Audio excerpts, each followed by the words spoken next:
Shazili, amwe maswali yako ni hatari bwana. Mimi uje kwenye 1-on-1. Wewe najua bwana niwe kimfano Chazi, labda tunakuwa kwenye 1-on-1 hapa sasa hizi. Swali gani ungemuuliza?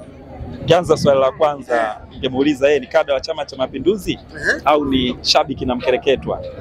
Mimi ni mwanachama na kada wa Chama cha Mapinduzi. Umeanza kuwa mwanachama tangu lini? 2009. Nini kinakusukuma kuwa mwanachama wa Chama cha Mapinduzi? Cha kwanza mimi ni mpenzi wa siasa za Chama cha Mapinduzi pamoja na ule uongozaji wake kwenye nafasi mbalimbali za uongozi. Ilani ya Chama cha Mapinduzi imekuwa ikinivutia miaka yote. Na ni kitu gani ambacho kwenye hiyo ilani kimefanyika ukasema haya yananivuta kuendelea kuwa mwanachama wa Chama cha Mapinduzi? Cha kwanza, ingekuwa ilani nyingine ingeruhusu muungano wetu kuvunjika. Swala kuendelea kulinda muungano wetu, ilani ya Chama cha Mapinduzi imekuwa ikinishawishi kuonekana kwamba kumbe inaweza kusimamia umoja, mbali na umoja wetu wa Zanzibar na Tanzania, umoja mwingine wa kitaifa unaweza kusimamiwa na hii ilani ya Chama cha Mapinduzi. Chazi William ataniua.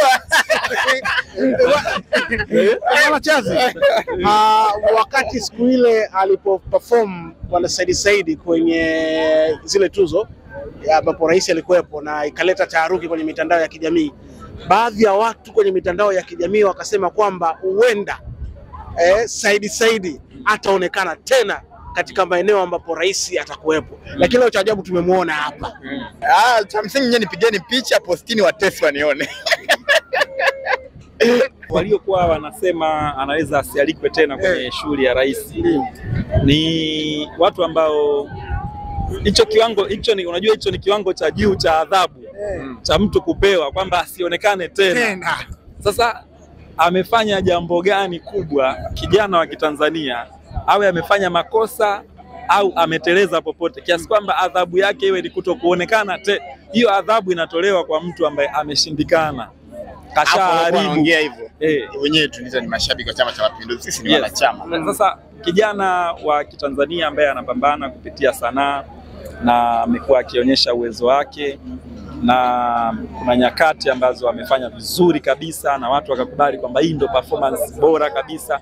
Kwa ikitokea moja ambao wewe hujaielewa, uwezo ukasema sasa kwa hii moja ambao mimi sijaielewa, adhabu yake huyo mtu asionekane tena. Hakuna mambo ya namna hiyo ambayo adhabu za namna hiyo unatoa kwa mtu ameshaharibu, sio mara moja, mbili wala tatu. Sawa. Kuna mmoja pia akaenda mbali zaidi akasema kwamba inawezekana kabla ya perform pale wenyewe waliitwa na wakaambiwa kwamba bwana nyinyi ni wachekeshaji. Kwa hiyo chekeshani kile ambacho mnaona nyinyi mnaweza kukichekesha. Je, kuna ukweli kwamba bwana mliambiwa mchekeshe chochote ndio maana kikatokea kile? Sio chochote yani, kwa sababu ili rais utaratibu wa performance yoyote ina rehearsal, na kwenye rehearsal kuna watu wanaohudhuria rehearsal ambao wanahusika na hiyo event. So sisi tulifanya rehearsal na rehearsal yani uwezi tu kwenda pale mbele ya rais kuongea maneno from nowhere, yani unataka surprise ukumbi mzima. Kuna watu kwa surprise ambao hawakuwepo kwenye rehearsal, ila kuna watu ambao walikuwepo kwenye rehearsal ambao kwa so surprise wanajua nini wanatakiwa kufanya. Kwa kile ulichokifanya ulikifanyia rehearsal? Nilifanya rehearsal na watu wakakisikiliza, wakafanya editing zao. Ndio, yani ngoja wewe kumwambia Mheshimiwa Rais atuonane, jamani nataka kwa kosa la kumuua mtu. Afungiwe kabisa. Jamani. Basi sana itakuwa ngumu sana.